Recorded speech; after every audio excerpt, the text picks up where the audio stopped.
हाथ में आ जाओ।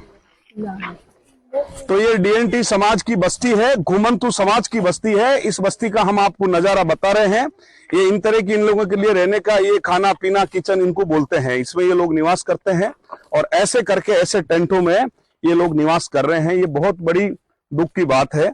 मगर इस आजाद देश के अंदर भी आज भी घुमंतु विमुक्त जातियों का इस प्रकार का वातावरण है। इस देश की सरकारों को शर्म आना चाहिए इन सभी लोगों को। और जितने भी हमारे डीएनटी समाज के जो नौजवान साथी है, घुमंतु जातियों के नौजवान साथी है, जिनके जमीर जिंदा है, उन सभी लोगों को आना चाहिए। ये देखिए इनका ये रहने का टेंट है। हम इसके अंदर भी आपको जाके बता रहे हैं कि ऐसी स्थिति में हमारे लोग रह रहे हैं।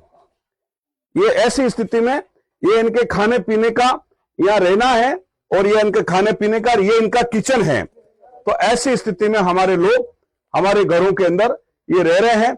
कब आंधी आ जाए, कब बारिश आ जाए और कब क्या हो जाए वो पता नहीं, मगर एक बड़े मुस्तैदी के साथ जिंदगी का एक जिंदगी जीने के लिए ये लोग एक संघर्ष कर रहे हैं। बहुत बुरी बात है। अब आगे भी कुछ टेंट का आपको दिखाएंगे। चल आ जाओ, वहां तक चल लेते सीधा।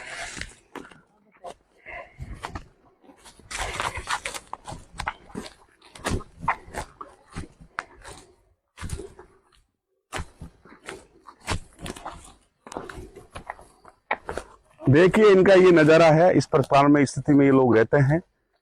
अभी तक इनके पास जो सरकार की योजना जो जानी चाहिए वो इन लोगों के घरों तक नहीं गई है। ये भी प्रत्येक गांव प्रत्येक ढानी में हमें जाने के बाद ये छोटे 4 पिल्ले बैठे हैं। आप देखिए ये इनके अंदर की पूरी व्यवस्था है। ऐसी स्थिति में ये लोग अपना निवास करते हैं। आप इनको पूरी तरीके से देखिए।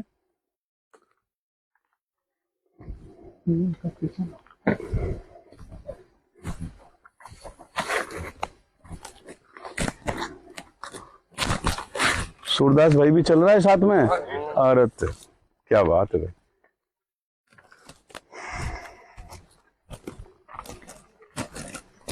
पूरा जंगल में ये लोग हैं और इतना दूर जंगल में रहने के बाद भी यहाँ पे भी इन लोगों को रहने नहीं देते हैं। यहाँ पे भी इनको कहते हैं कि आपको खाली करना पड़ेगा। तो भाई आजाद देश में ये लोग कहाँ जाएंगे। ये कच्ची झोपड़ी है जहां हम बैठ के आपसे बात कर रहे हैं कि ये इन लोगों की पूरी स्थिति है और इन लोगों का पूरा नजारा है। डीएनटी समाज के इन लोगों ने झंडे ले रखे हैं और ऐसी स्थिति में रह रहे हैं। यहीं तो खाते हैं, यहीं रहते हैं, यहीं करते हैं।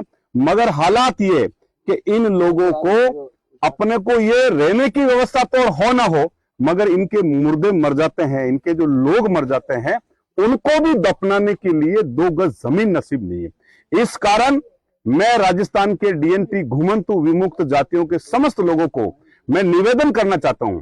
हमें पता है, हमने माला भी पहनी है, हमें सिर में सापा भी लगाया है, मगर ये सब इन लोगों का प्रेम है, इनका प्यार है, इनके हक और अधिकार के लिए हम लड़ रहे हैं।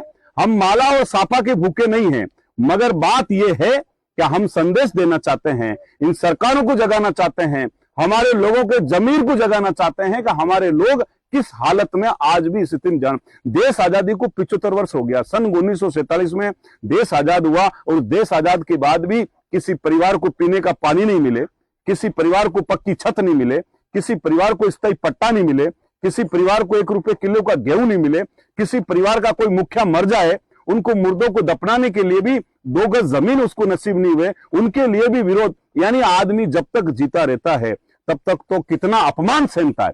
इन जातियों के लोग, डीएनटी समाज का कोई भी व्यक्ति जब तक जिंदा रहता है, जन्म होने के बाद भी वो अपमान सहन करता है और मरने के बाद इनका आदमी को तो भी उस बॉडी को और उस पवित्र दाई को अपमान सहना पड़ता है। इस भारत देश के अंदर और विशेष तौर से राजस्थान के अंदर इन घुमंतु विमुक्त जातियों पे इस प्रकार का अत्याचार है। इन लोगों का आप चेहरा देखिए, जो आज से 50 साल पहले जो लोगों के चेहरे होते थे वो की वही है। तो ये समाज तो अभी भी भाई बहुत पिछड़ा हुआ समाज है। इसलिए सरकार से हमारा निवेदन है और राजस्थान के समस्त डीएनटी समाज को कहना है कि इस बार हम हक और अधिकार के लिए, आपकी आजादी का परचम लेनाने के लिए, हम आपके आजादी के संघर्ष के लिए लड़ रहे हैं।